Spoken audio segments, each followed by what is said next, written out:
Whether you're a true crime junkie or just getting into it, I've got the perfect show for you. Crime House True Crime Stories, a Crime House Studios original. Every Monday, you'll go on an in-depth journey through two of the most notorious true crime cases from that week in history, all linked by a common theme. From infamous serial killers and mysterious disappearances to unsolved murders, we're bringing you the defining events that shaped true crime, both past and present.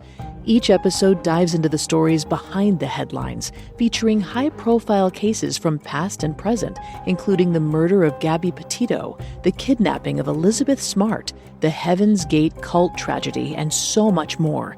Follow Crime House True Crime Stories now, wherever you get your podcasts. And for ad-free listening and early access to episodes, subscribe to Crime House Plus on Apple Podcasts.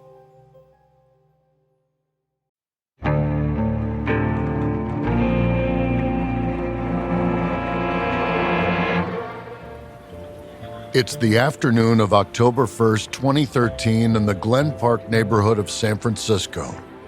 Most schools have let out for the day, so the streets are bustling when 29-year-old Ross Ulbricht steps out of his apartment. In his backpack, he's got his laptop, ready for a few more hours of work before he calls it quits. He's sick of being inside the apartment he shares with 3 roommates, so he's heading for his favorite local coffee shop. When he gets to the coffee shop, though, it's busier than Ross was expecting. Looking around the space, he can't see a single open table. So, although he could really go for a caffeine hit right now, he turns on his heel and heads back outside. But Ross doesn't want to just go home. Luckily, there's another place nearby where he likes to work. The Glen Park Library is right next door. And, like the cafe, it's got free Wi-Fi. So Ross walks a few feet down the sidewalk and steps inside, letting the noise of the street drop away as the doors close behind him. He heads upstairs, making his way towards the shelves that hold the science fiction books. There, he sits down at a desk beside a window and pulls out his laptop. As soon as he logs in, Ross gets an instant message from one of his employees. He doesn't know the guy's real name. In Ross's line of work, anonymity is key, so all he can see is a screen name, Cirrus. After brief pleasantries, Cirrus asks Ross to take a look at an important issue that's causing some bugs on their website. So Ross opens up an encoded browser known as Tor and navigates to the website he built 2 years ago, Silk Road. It's a modern-day black market, like Amazon, but for things like narcotics, fake IDs, and hacking services. And instead of regular payments like credit cards or PayPal, Silk Road only uses Bitcoin, the seemingly untraceable cryptocurrency. Silk Road's made Ross a rich man. He's taken millions in commission from over $1 billion in sales on the site in just a couple of years. Not that he's ever really been able to share his wealth with anyone in his life. Various law enforcement agencies have been trying to track down who's behind the website for months, so Ross has been lying low. He's even rigged his laptop so that once it's closed, the entire contents are encrypted. If anyone besides him even tries to log in, everything will be erased. But despite Ross's precautions, he's already walked into a trap. As soon as Ross is signed into Silk Road, a couple start yelling at each other right behind him. When Ross turns his head to see what's up, an FBI agent rushes over to the desk, snatches the open laptop, and hands it off to a colleague. By the time Ross realizes his computer's gone and tries to grab it back, another agent's behind him and pins his arms in a bear hug.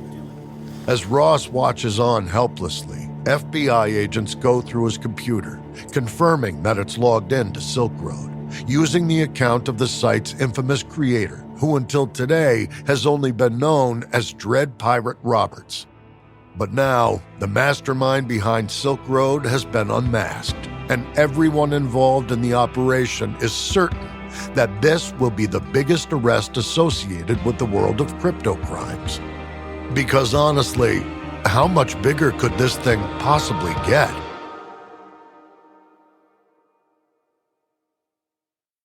Americans spend an average of 90% of their time indoors. But did you know that indoor air can be up to 100 times more polluted than outdoor air? Breathe easy with Air Doctor, the award-winning air purifier that eliminates 99.99% of dangerous contaminants like allergens, viruses, smoke, gases, mold spores, and more. Air Doctor was voted best air purifier by Newsweek, so it's no surprise that 98% of Air Doctor customers agree their home's air feels cleaner, safer, and healthier. Unlike other purifiers, Air Doctor captures invisible particles 100 times smaller than standard HEPA filters. Head to airdoctorpro.com and use promo code AmericanCriminal to get up to $300 off today. Air Doctor comes with a 30-day money-back guarantee, plus a 3-year warranty, and $84 value free. Get this exclusive podcast-only offer now at airdoctorpro.com. airdoctorpro.com using promo code American Criminal. Ryan Reynolds here from Mint Mobile with a message for everyone paying big wireless way too much. Please, for the love of everything good in this world, stop. With Mint, you can get premium wireless for just $15 a month. Of course, if you enjoy overpaying, no judgments, but that's weird. Okay, one judgment. Anyway, give it a try at mintmobile.com/switch.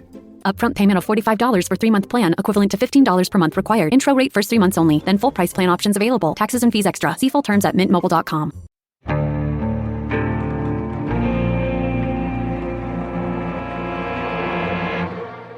From Airship, I'm Jeremy Schwartz, and this is American Criminal.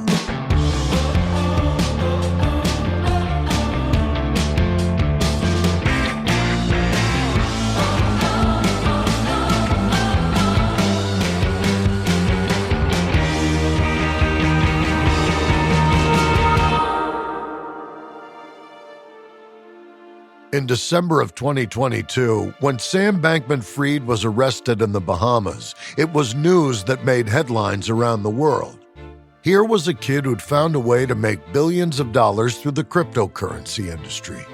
It was the kind of fairy tale so many entrepreneurs dreamed for themselves. But when Sam's fortune was threatened by the effects of his own mismanagement and a crisis in crypto, he fraudulently used customer funds to cover up a gaping hole. And when his lies were revealed, it exposed an uncomfortable truth about the world of crypto. There were a lot of bad actors out there. Suddenly, many everyday investors weren't so sure that sinking their money into cryptocurrency was such a good idea after all. And the crypto faithful, the ones who'd been all in from the start, they were just pissed that Sam had made their digital utopia look like some kind of scam, a big joke for the rest of the world to laugh at. The thing was, though, that the crimes of Sam Bankman-Fried and the collapse of FTX weren't that surprising. For those who'd been paying attention to the world of cryptocurrency since they first arrived on the scene, Sam's story seemed to fit a familiar pattern. Because digital currencies aren't immune to manipulation, from being twisted and used for all manner of nefarious purposes, just like regular money. And in a world where there's a way for criminals to bypass traditional methods of payment, you need investigators who are up to the task of rooting them out. Here to talk about crypto crime and the heist inside of FTX as it was imploding is senior writer for Wired and author of Tracers in the Dark, the global hunt for the crime lords of cryptocurrency, Andy Greenberg. Andy, thank you so much for joining me today. Thank you, Jeremy. Glad to be here. Thanks, man. So how did you hear about cryptocurrency? And on top of that, what compelled you to start reporting on it? Well, as you kind of alluded to, I'm a writer for Wired. I've covered this world of hackers and surveillance and cryptography for 17 years now. And I've always found that there, is a lot of story drama in online anonymity. And I've been kind of fascinated by that and sought it out. And, I like the ways that hackers try to use anonymity tools to cover their tracks, or people on the dark web try to become someone else, or sometimes they actually show you as a journalist who they truly are in secret on using these cryptographic anonymity tools. And so in 2011, I came upon what seemed to me to be like a fascinating new sort of anonymity tool, which was Bitcoin. I mean, that's how it was described to me at the time. Like, this is digital cash. And you can not only use it to buy a cup of coffee, but you can put unmarked bills in a briefcase and send them across the internet to anyone in the world without revealing your identity. And that idea of like anonymous, untraceable cash seemed to me like it was going to unlock a whole new world of online crime. And, it did in the years that followed. I started writing about Bitcoin in 2011 when it was worth $1.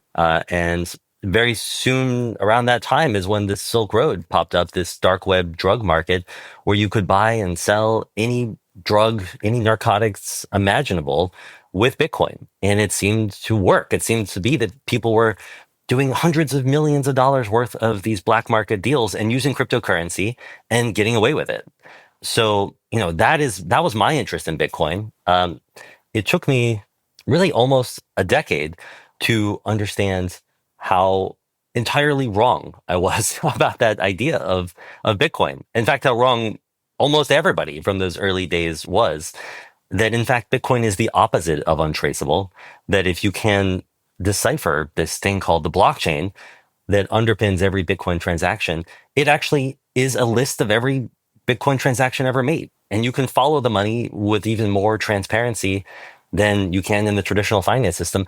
And that turned out to be this kind of incredible revelation, almost like a trap being sprung where people who thought that they were anonymous and untraceable turned out to be the opposite. And first, researchers and then the tech industry and then law enforcement figured out that they could actually follow the money. They could trace Bitcoins and other cryptocurrency directly to criminals' doorsteps.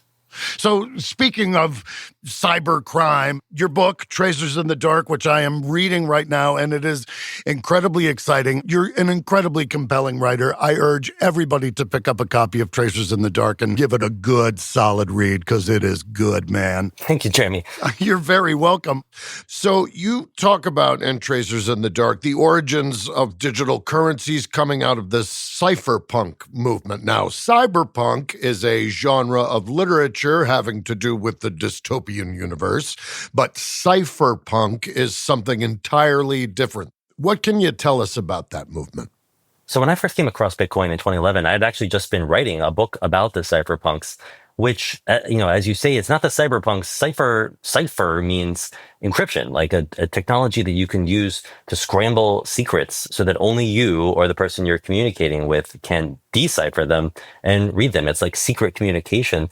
And the cypherpunks believe that they could use encryption technologies to take power away from governments and give it to individuals. Like, that is where ideas like WikiLeaks came from, this idea that you can use encryption to protect your source as a journalist so that, you can actually entice them to spill all sorts of secrets to you that they never would have otherwise. But they also dreamed of basically encrypted money, like a kind of secret, anonymous, untraceable money enabled by these same encryption technologies, just like you can have untraceable and secret communications on the internet thanks to encryption. So when Bitcoin came along, it, to a lot of people, seemed like it was that kind of secret cryptocurrency. And that's how it was described to me, by even like one of the earliest Bitcoin developers, Gavin Andreessen, who I interviewed about it in 2011 for that first piece I wrote. And even Satoshi Nakamoto, the person who invented Bitcoin, we don't know if it's like a he or she or they, had written in this email to a cryptography mailing list that participants can be anonymous. So Satoshi, whoever they are, we still don't know. It's like one of the greatest mysteries in the history of technology. Do you think it could be more than one person? Oh, very possibly, for sure. I mean, Bitcoin was such a kind of flawless, incredible invention that a lot of people believe that it was probably more than one person. But the only thing that makes me think that it probably wasn't more than one person is that the secret of his or her or their identity has never leaked, and it's hard to keep a secret with more than one person. So nobody knows. But the cypherpunks were radical libertarians, and they believed that they could, have secret communications that the government can't penetrate. They could even do like secret black market deals with no taxation to sell stuff that the government doesn't want you to have. All of that is part of the cypherpunk movement. So when Satoshi popped up with this Bitcoin idea, this cryptocurrency, and says in that initial email that participants can be anonymous, a lot of them thought like, oh, it's here. We finally have actual secret encrypted money for the first time. So speaking of radical libertarianism, when you look at Sam Bankman-Fried, and we'll get more to him here in a minute, but I just want to ask you, you've got radical libertarianism on one end. You have effective altruism, which was Sam Bankman-Fried's jam, on the other end. It seems like it's same cereal, different spoon a little bit. What are your thoughts on that? Well, I do think that, the thing that ties it all together, like, Sam Bankman-Fried, I do not believe wanted to use cryptocurrency to do black market deals and as like a way to do like straight up crime, money laundering, terrorist financing, drug deals on the internet. That's what the cypherpunks were thinking about. A lot of them, we even call them crypto anarchists. But Sam Bankman-Fried, I think, did like the idea of a totally unregulated sphere of the financial world. And that's what appealed to a lot of people about cryptocurrency too, that was different, I think, from that cypherpunk vision, but it kind of overlaps with it because it's, the people who don't like laws of any kind and the people who don't want financial regulation because they like to gamble, there's a pretty big overlap there. I guess that's kind of more what I'm saying. It does seem like two people sitting at the same card table with different strategies, but they're both playing the same game. They're trying to win the hand. It's just one calls it this thing, one calls it another, but they're both running game. I mean, that's what it seems like to me, at least. Right. I mean, I think that, cryptocurrency held for almost all of its users this promise of something that was new and that defied the law in one way or another. And that is definitely true of Sam Bankman-Fried, too. And do you think that is what Silk Road basically did in boosting Bitcoin's value? You think it was in there as something to shake the rug up and excite the market and get people excited about it? I mean, the Silk Road was Bitcoin's first killer app, you could say. Like, a new technology comes out and you wait for the application of it that is going to make it suddenly feel useful and indispensable. And it seemed like buying drugs was that for Bitcoin at first. I mean, I think people forget that now. But yeah, it seemed like this is a kind of cash for the internet that isn't controlled by any bank or government. So what are we going to do with this? Well, why don't we use it like we have for other cash to do black market deals for stuff that you don't want to leave a trace when you buy, like heroin and cocaine and methamphetamines. So let's put Bitcoins in the briefcase and hand that to our supplier instead of dollar bills. Yeah, gosh, it seems so strange to me. Like, you don't want to put that on the pamphlet, right? That's not going on the billboard for your first rollout of advertising is Bitcoin, use it to buy drugs. Yeah, I think a lot of Bitcoin's early developers were kind of upset about this. In fact, I don't even think that Satoshi Nakamoto liked the idea that Bitcoin was a black market currency. I think that he was a libertarian, but of the kind who just wanted to, create a kind of currency that governments couldn't control. They couldn't just print as much of it as they wanted to and devalue it. And so I think that Satoshi actually was, like a lot of early Bitcoin people, kind of upset to see that the Silk Road was suddenly painting Bitcoin as this crime coin. But then a lot of other people were really excited about it. And there's no question that it did contribute to Bitcoin's value, that it helped to put it on the map and to make it go from, 0 to 1 in its value, which is like a kind of magical step to take. This is a weird thing I never realized. Over 4% of Murderpedia entries are related to life insurance.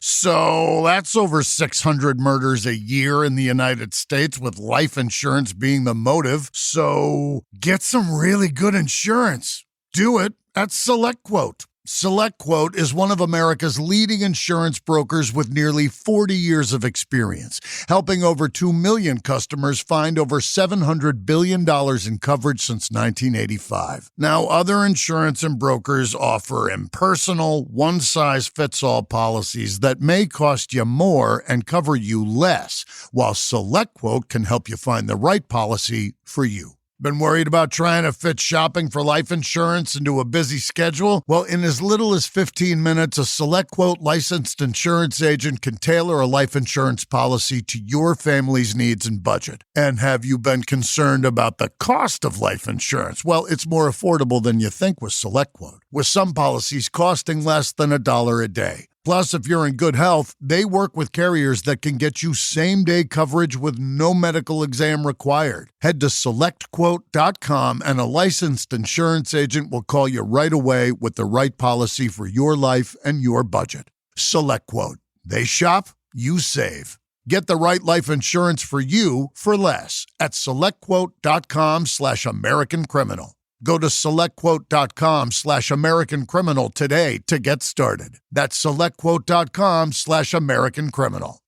You know, if you run a small business, there's nothing small about it. As a business owner, I get it. My business is and always has been completely consuming since I started. Every day there's a new decision to make, and even the smallest ones feel gigantic.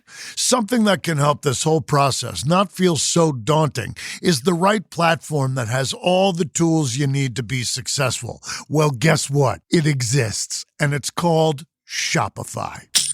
Shopify is the commerce platform behind millions of businesses around the world and 10% of all e-commerce in the U.S., from household names like Mattel and Gymshark to brands just getting started. Tackle all the important tasks in one place, from inventory to payments to analytics and more. Shopify makes the marketing minefield easy with built-in tools for running social media and email campaigns so you can find new customers and keep them. And if you're looking to grow your business internationally, Shopify has global selling tools to help you in over 150 countries. Perhaps in person is more your thing. Shopify's award-winning point of sale connects your online and offline sales all in one place. With 99.99% uptime and best converting checkout on the planet, you'll never miss a sale again. Only with Shopify. Get all the big stuff for your small business right with Shopify. Sign up for your $1 per month trial and start selling today at shopify.com/American Criminal. Go to shopify.com/American Criminal. Shopify.com/American Criminal.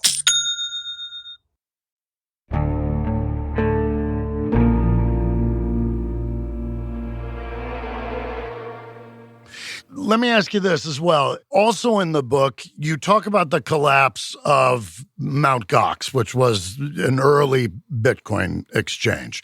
And that was largely due because someone came in and stole most of its crypto. And then the founder, Mark, how do you say his name? Mark Karpelès? Mark Karpelès. Karpelès, all right. So this all went down a decade before FTX went down and Sam Bankman-Fried got in trouble. There's a lot of similarities between these two cases, but Karpelès got off a lot easier than Sam Bankman-Fried. Why do you think that is? Well, Mt. Gox pops up as the very first Bitcoin exchange. It is another key ingredient in making Bitcoin viable in the early days. It was the only way to buy and sell Bitcoin for years.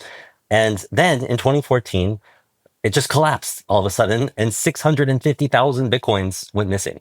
And so, yeah, this does sound a lot like what happened with FTX 10 years later. And a lot of people did look at Mark Karpelès, the CEO of Mt. Gox, the same way that they look at Sam Bankman-Fried today. Like, this guy must have just embezzled all this money or, done something irresponsible with it, gambled it somehow.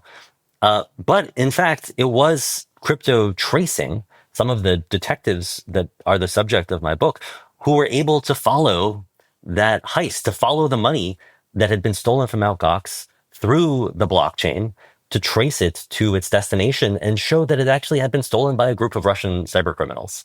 So that was actually, it looked like what happened with FTX, kind of financial impropriety.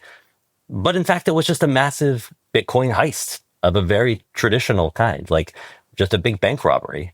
So yes, Mark Karpelès got off a little more lightly. He actually did go to prison for a little while in Japan for financial malfeasance and running Mt. Gox. But actually, he was not the culprit. He was the victim. This group of hackers had stolen Mt. Gox's money. So it kind of makes sense that he is not the villain of that story, and the way that, I think Sam Bankman-Fried is. I find the unsung heroes of cases like this tend to be forensic accountants. What is the law enforcement agency that people call when they notice that this kind of heist is going on? It is a currency-based heist. So is it the Secret Service? Is it the Treasury, literally an accountant? Well, it's funny you say all this because I absolutely agree. Like the main characters, the heroes of my book, Tracers in the Dark, the Tracers in the Dark are mostly forensic accountants at IRS criminal investigations. Like not a law enforcement body that most people think about, but the IRS does have a kind of, gun-toting FBI inside of it called IRS CI. And that they are the kind of main crypto tracing law enforcement agency. And a lot of the stories I tell, they were, or alums of IRS-CI, were some of the first people to point out to me that, like, in the midst of the FTX meltdown, there was this other crime taking place, which was a massive heist of a 9-figure sum that had been taken out of FTX. And it looked like a thief, but we still didn't know if it was Sam Bankman-Fried pocketing this money or if it was, external thieves. Only later did I start to hear from my former IRS, other crypto tracing sources, that the money was actually going through laundry services that are typically used by Russian cybercriminals. And that was a hint to me that no, this probably was not Sam Bankman-Fried. This is probably an actual massive theft of the same kind that affected Mt. Gox 10 years earlier. So I do want to ask you more about the FTX night of terror, essentially, here in just a second. But first, tell us more about Tracers in the Dark and these heroes of the book. Tell us about them. The story of Tracers in the Dark is really about this group of detectives, like a pretty small group that figured out what took me like a decade to figure out. They luckily figured it out a few years earlier, which is that Bitcoin was traceable and, in fact, had served as a kind of trap for cyber criminals who thought that it was a perfect private crime coin. And this group, first like researchers, and then in the tech industry, and then in law enforcement, particularly the IRS criminal investigations, the people I was just talking about, they did follow the money and they used this investigative superweapon, the ability to trace cryptocurrency, to take down one massive cyber criminal operation after another. I mean, starting with the theft of $500 million from Mt. Gox, the world's first cryptocurrency exchange, and then the takedown of Alphabay, a dark web drug and crime market that was ultimately like the biggest in history, 10 times the size of the Silk Road. And finally, a child sexual abuse video network on the dark web, really like the most abhorrent kind of crime there is almost. They were able to trace 337 users of that site and arrest them around the world and rescue like dozens of children. I mean, that's the scale of criminal operation I'm talking about here. But, in fact, just as my book was about to come out, telling these detective stories, that is when FTX melted down. It was like days ahead of my book launch. And in the midst of it, it turned out that there was a kind of crypto tracing crime story. So you've finished writing your book about these huge crypto crimes, and it turns out there's another one that's happening right as you are going to print. And you ended up writing about this for Wired, correct? What can you tell us about what happened inside FTX that night?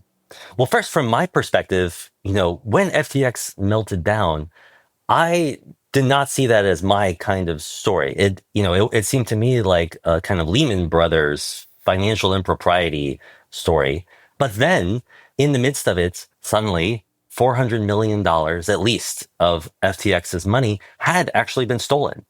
And that there was a kind of crime in the midst of this crime, as weird as that sounds. It took me, actually almost a year to get a sense of what happened in this heist. And I really learned it not from the thieves' perspective, but from like what it felt like inside of FTX.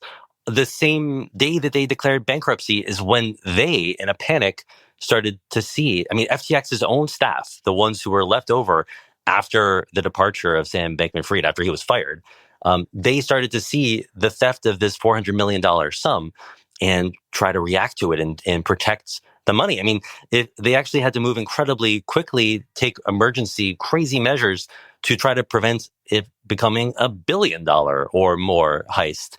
And it was only because of their pretty fast action that they did stop this kind of crime in progress. They were frantically that entire night trying to find where the money was going and to stop its flow. Okay, so what was this fast action? How did they stop the flow, and who was taking the lead on this? So, that evening, like FTX staffers, not Sam Bankman-Fried, he was out the door, start to see these hundreds of millions of dollars moving. They can actually see it on the blockchain coming out of their coffers. They don't know where it's going, but they have to try to stop that outflow. And they just know they need to move their remaining funds to a safer place. They have this emergency meeting. Sam Bankman-Fried doesn't join it, but Gary Wang, like his kind of lieutenant, does. They are sort of begging Gary, like, how do we, who controls the keys to our wallets so that we can move all of the FTX money somewhere safer? And he actually suggests just like changing the keys to the wallets, which is a terrible idea because there is a hacker inside their network who will just grab the new key and get access to the wallet all over again. It's like basically changing the lock to your front door when the burglar is inside the house. Or as a locksmith. Right. Exactly. So they have to instead figure out where we're just going to actually move all of this money. And they immediately draw up a contract with this cold storage company, like a kind of company that holds large amounts of cryptocurrency offline in a super secure environment. But the theft is in progress. Like they can't wait for that contract to even go through and to have this business, partnership established. So they just ask like everybody on this Google Meet conference call, I think, like who can hold this money for us right now. And one consultant, his name is Kumanan Ramanathan. He raises his hand and says, I have this hardware wallet in my home. And I guess you can just move all the money to my wallet. So they just start sending hundreds of millions of dollars worth of Bitcoin to his USB drive, basically, in his home. You asked earlier, like when a crime like this happens, what law enforcement agency do you call? And it turns out that you call the NYPD. I didn't hear this from him. I assembled this whole story from other sources, but he seems to have been so terrified about the fact that he was holding this massive amount of cash basically in his home that he called the NYPD to ask for their protection as this, he was like, there's a crime in progress here. There's a theft happening and I need officers at my home to protect this giant amount of cash. I mean, I don't know if the people stealing this money are even going to come to my house. I actually obtained the police report from his 911 call in the middle of the night to protect this money. Oh, bless that man. I cannot imagine how terrifying that evening must have been, knowing that tiny, tiny little thing that holds so much money is just in the other room. It is like one of the bizarre things about, cryptocurrency that you can hold a massive fortune. Like you can have a bank on a tiny piece of silicon in your home office. And that is like kind of a superpower, but it's also a very scary situation when you know that there's somebody out there trying to steal that money. I mean, for all that Kumanan knew, these thieves were going to come break into his house to steal that drive. And, he ended up keeping $500 million worth of their money on that hard drive before the cold storage company actually, got into gear, and then they, started rerouting their outflow of money into that company instead, and eventually moved all of the remaining funds into these two safe places. But poor Kumanan Ramanathan had this massive sum of money sitting in his home office on a USB drive that whole night, like freaking out until the morning when he could finally offload it to that cold storage company too. So that is the story of how FTX managed to save the rest of its funds, and only, if you can use that word, lose $400 million to hackers.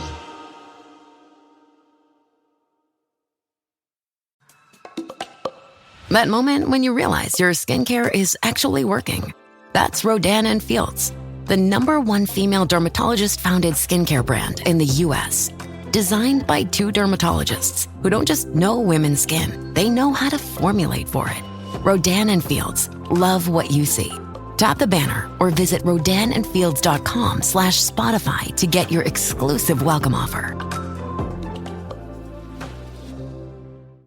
Ladies, you'll end up shopping for your guy's deodorant, right? So try Degree's Original Cool Rush. You see, last year, Degree changed the formula, and men were mad. One guy even started a petition. So Degree admitted they messed up and brought the Original Cool Rush scent back. It's clean, crisp, and actually smells like someone you want to cuddle. And it's in Walmart, Target, and other stores now for under $4. So toss one in your cart and find out why it's the best-selling men's antiperspirant for the last decade. Degree Cool Rush is back, and it smells like victory.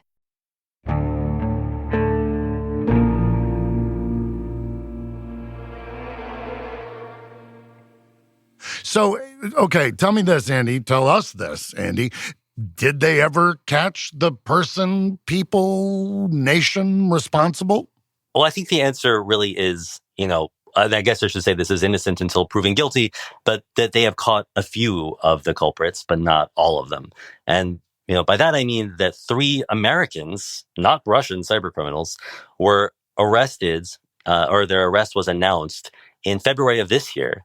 And it turned out that there were these 3 people, Robert Powell, Carter Rohn, and Emily Hernandez, who were part of this group that called themselves the Powell SIM swapping crew. This is basically like a kind of hacker crew, and they seem to have been part of this cybercriminal operation, but probably, I would say they're not the masterminds, but they were part of how the hackers seem to have gained access to FTX's network. And the way that they did this, SIM swapping, they call themselves a SIM swapping crew. A SIM swap is when you basically trick a phone company into moving somebody's phone service to your phone instead of theirs. And the reason you do that as a hacker very often is because of those 2-factor authentication codes that are sent to your phone. Now, if you have stolen somebody's password, but you don't have their phone, you usually can't break into their accounts or the network of the company where they work. But if you can also hijack their phone service, then you can get that 2-factor authentication code also. And that seems to have been the role of these 3 people in the crime, is allegedly that they were the ones who pulled off this SIM swap. They got a fake ID for an FTX staffer, swapped the phone service to their own phone and grabbed that code, which allowed them to break into the FTX network. We still don't know who else was involved, though. And it does seem to me like probably this SIM swapping crew, these 3 Americans, were just kind of pawns in this game, I imagine, who were working with a much more professional and I would say a much richer group of Russian hackers who made away with the money. So what's going to happen to these 3 people? What kind of charges are they facing? And they're facing, very serious, cybercriminal conspiracy charges. Hacking conspiracy. Are they facing more time than Sam is facing? Oh, I doubt that. Very few people are. It's kind of an irony of this case that, I imagine they'll be out of prison much faster than Sam Bankman-Fried will.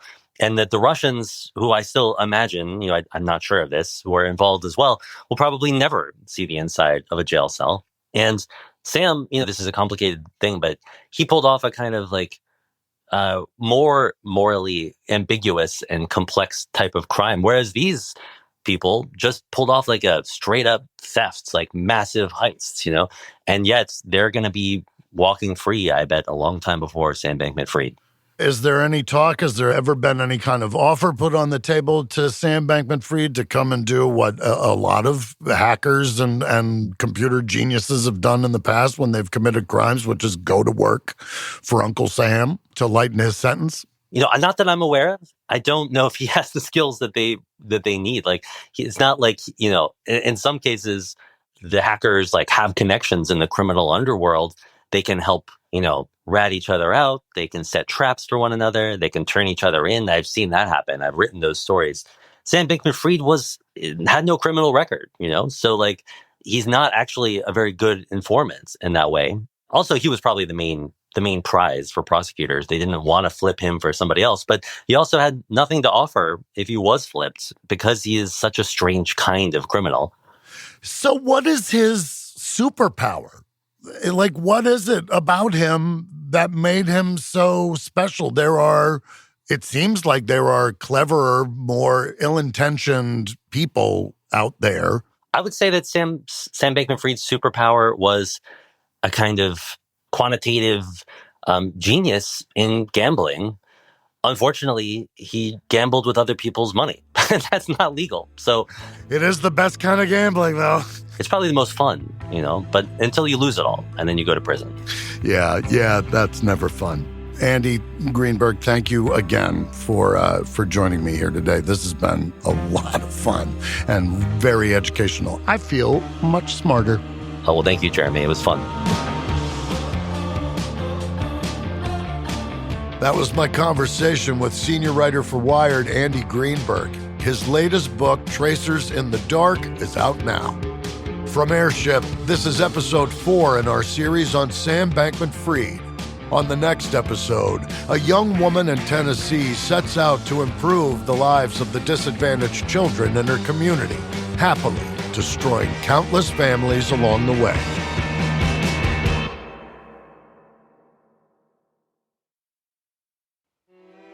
We use many different sources while preparing this episode.